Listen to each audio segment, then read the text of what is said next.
Amani. Amani. Amani.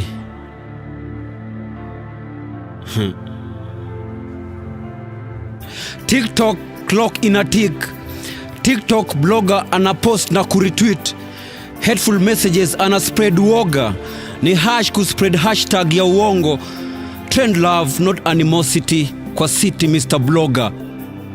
Kwa watu wa ndudhi, watu wa bodaboda, mapolitician wanakam na uongo na soda. Ati wakupe 200 utoe zogo. Jiheshimu nani? Kula jasho yako. Kula hiyo ugali ndogo. Spread love not animosity Mr. Bodaboda. Wamama wetu wakuuza mboga, kalisha watoto chini, ongelesha familia.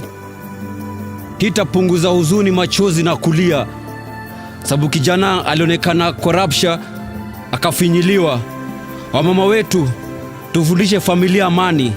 Spread love not animosity kwa city mama. Vijana ma youthman, wacha tamaa. Kula jasho yako, wacha umang'aa. Politician hata kusaidia ukiletwa balaa.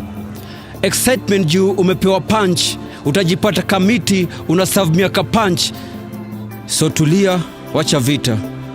Spread love not animosity vijana. Politician, wanasiasa, kama ni campaign piga kwa amani. Uza sera ya kujenga Kenya. Uza sera ya kuleta umoja. Spread love not animosity Mr. Politician. Love. This message is brought to you by the International Republican Institute in partnership with Siasa Place.